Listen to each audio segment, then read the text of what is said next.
নমস্কার, ফুডিওগ্রাফি উইথ চন্দ্রা চ্যানেলে আপনাদের সবাইকে জানাই স্বাগত। আশা করি আপনারা সবাই সুস্থ আছেন এবং ভালো আছেন। আজ ডিম দিয়ে বেগুন ভাজা করে দেখাবো। তার জন্য লাগছে একটা বড় বেগুন। বেগুনটাকে 4 পিস করে নিয়েছি। বেগুনের ভিতরে শাঁসটা এরকম গোল করে গ্লাসের সাহায্যে কেটে নিয়েছি। 4টে ডিম, 100 গ্রাম পেঁয়াজ পাতা কুচানো, একটা বড় টমেটো কুচানো, 4টে কাঁচা লঙ্কা কুচানো, সাদা তেল 100 গ্রাম, হলুদ 1 চা চামচ, স্বাদ মতো লবণ। প্রথমে 4 পিস বেগুনে নুন হলুদ মাখিয়ে নিলাম।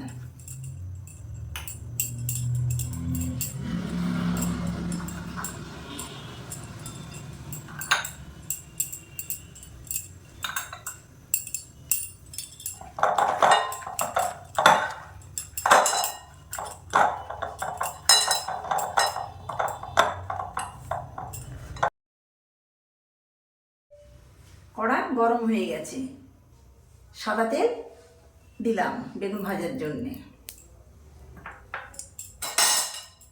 তেলটা নেড়ে দিলাম।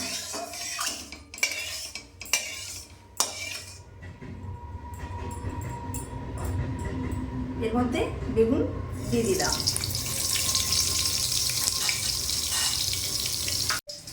ডিমের গুঁড়োটা এবার আমি তৈরি করে নেব।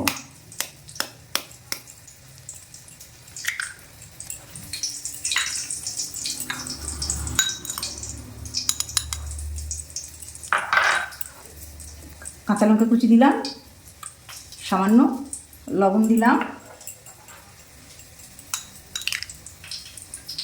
টমেটো কুচি দিলাম,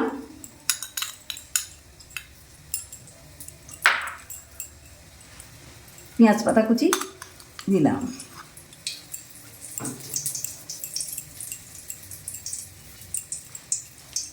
ভালো করে ফেটিয়ে নিলাম। এইভাবে ডিমের গুঁড়োটা আমি গুলে নিলাম। এবার বেগুনের মধ্যে আমি দিয়ে দেব।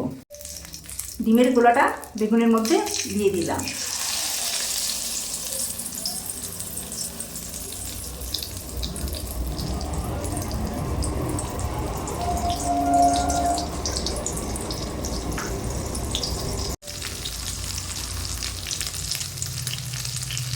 ডিম বেগুন ভাজাটা উল্টে দিলাম। 1 মিনিট পর ডিম বেগুন ভাজাটা আবার উল্টে দিলাম। ডিম বেগুন ভাজাটা হয়ে গেছে, একটু পাত্রে তুলে নিলাম।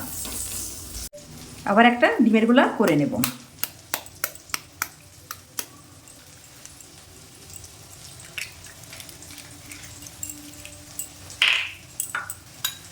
সামান্য লঙ্কা কুচি দিলাম, পরিমাণ মতন বা স্বাদ মতো লবণ দিলাম,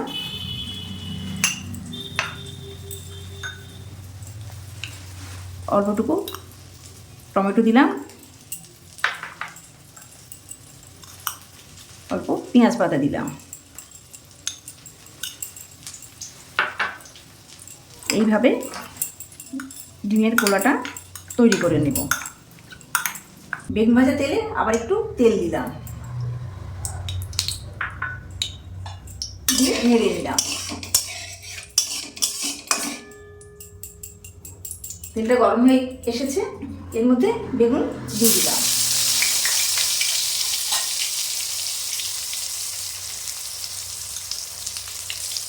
ডিমের মাখাটা এর মধ্যে দিয়ে দিলাম।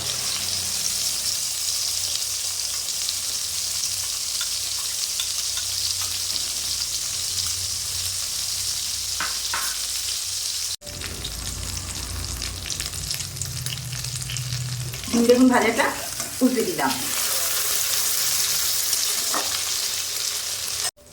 1 মিনিট পর ডিম বেগুন ভাজাটা আবার উল্টে দিলাম। ডিম বেগুন ভাজাটা হয়ে গেছে। এইভাবে আমি সবগুলো করে নেব। একটি পাত্রে তুলে নিলাম। ডিম দিয়ে বেগুন ভাজাটি গরম ভাতে খেতে খুব ভালো লাগবে।